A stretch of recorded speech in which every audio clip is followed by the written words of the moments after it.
Alright, so welcome back. So of course, my two previous videos on this subject, we have seen the RankinBass cinematic Christmas universe being explored, and how the storytelling is similar to Marvel's cinematic universe storytelling, how it was done in different phases. So my first video was showing Phase 1, Phase 2, and Phase 3 of the story arc, which centered around Rudolph, Santa, and Frosty, which was told in the phases of the origin stories, the expanding on the characters, and then the end game of the whole story. My second video was about technically the Phase 4, which is more about the biblical era, but it does tie in directly to the other kind of story clump there. Maybe not the whole storyline, but it does fit into the whole modern Christmas realm and that little universe that they created within. So now we're going with technically Phase 5. Now this is the revival of RankinBass. RankinBass shut their doors in 1987. Now the rights to their library was split between two parties. The rights to the library from before 1974 all went to Universal Pictures. The rights to the library after 1974 went to Warner Brothers.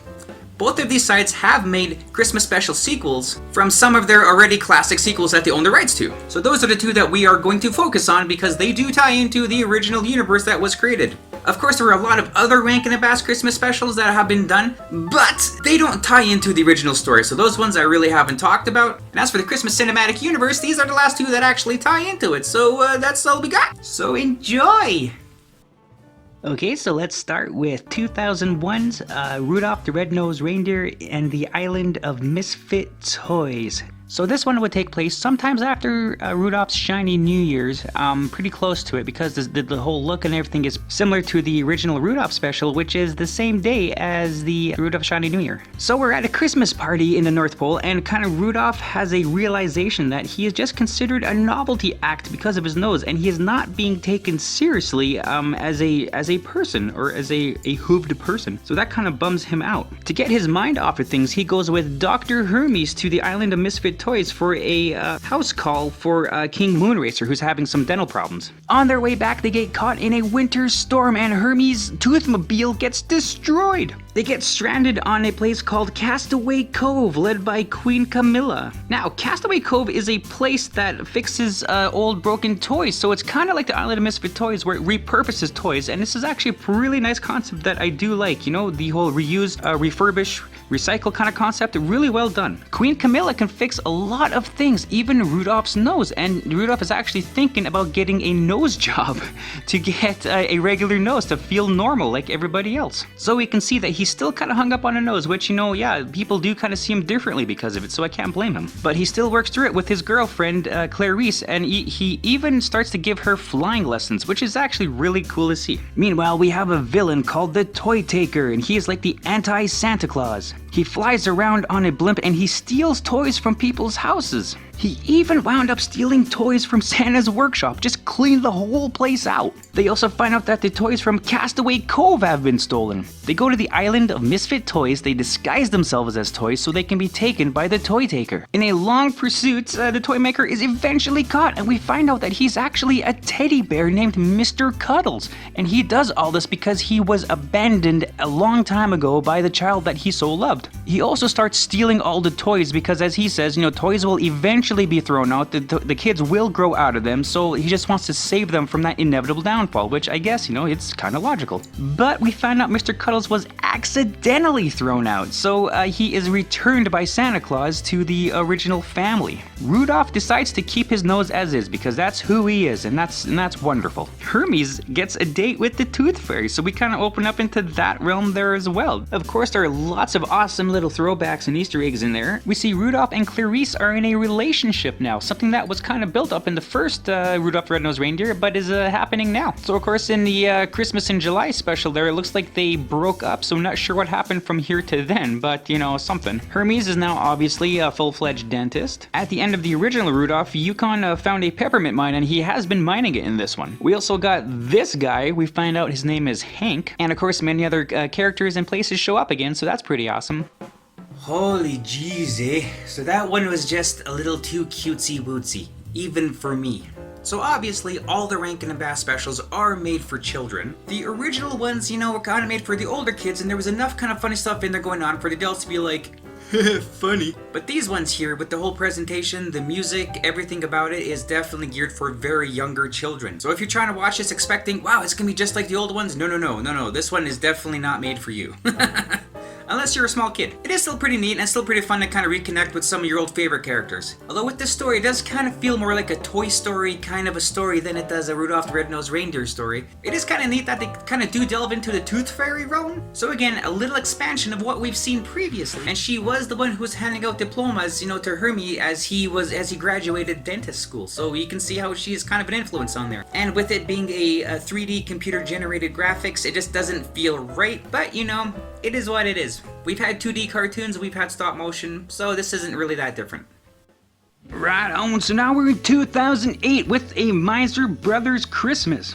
This one, of course, is a sequel to the A Year Without Santa Claus Christmas special from 1974. So we show up in the North Pole. In previous specials, we notice how Santa has a doctor and other professionals in there. And now we can focus on some of his other specialists, like Bob the Accountant, who seems like the funnest person ever. We also have a chief mechanic for Santa's sleigh named Tinsel. So apparently this mechanic position has been around for quite some time, as Tinsel's father used to have the position. But it is hinted towards that Tinsel's dad is not around anymore, so instant Christmas tragedy right there. A throwback to the original Rudolph the Red-Nosed Reindeer special, we see a bunch of new young reindeer being trained how to fly. So everything kicks off when Mother Nature calls a family reunion and everybody must attend. Now this is really awesome stuff, I'm really loving this. We really start to delve a bit more into the whole nature realm here. Like we touched a bit on it last time with the Year Without Santa Claus, but now we're going a little further into it, so that's pretty hip. So in addition to the Heat Miser and the Snow Miser, we have other family members there too. From the ocean, we have the Tides, we got Thunder and Lightning, we have the Earthquake, and we have 3 random characters that don't have a name. And we also have the North Wind. So Northy wonders here, what would happen if something happens to Santa Claus? Who would take over Santa's position? And seeing as the North Pole falls under his territory, Mother Nature says that he would have to assume Santa's position if something would happen to Santa Claus. Which is kind of funny because in the Year Without Santa Claus, the territory of the North was under the Snow Miser's protection, so now I guess there was some reshuffling going on there. Christmas bureaucracy, gotta love it. So Santa Claus is going to take a test drive of Tinsel's new experimental modern fancy sleigh. The North Wind sends some of his minions out there to sabotage his sleigh and Santa crashes. But of course the Miser brothers are blamed for it all, as they were feuding at the time of Santa's crash. As a result of the crash, Santa's back is thrown out and he is unable to perform his Christmassy tasks. So Mother Nature tasks the Miser brothers to work together to do Santa's job so they can save Christmas. Kind of like a tough love thing, you know, figure out how to work together or else. So they get along for a bit, they don't get along, but while they are getting along and are about to deliver some gifts, the North Wind kind of sabotages that whole plan and gets them to fight again so they can't do it. So while the Misers are bickering, Santa's like, you know what, screw this, I'm gonna go deliver the gifts, my back ain't really that bad. But the North Wind attacks Santa Claus during his flight.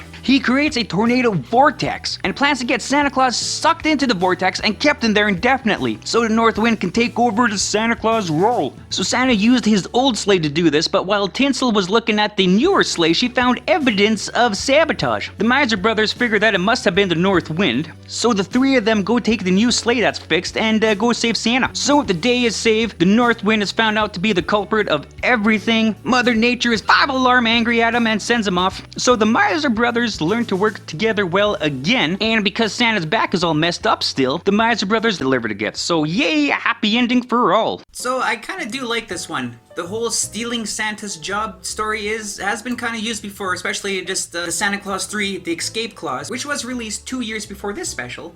And it was also done by a mythical creature, at that time Jack Frost, of course this time the North Wind. But still, you know, a fun story. I do like how they went back to the stop motion kind of puppetry.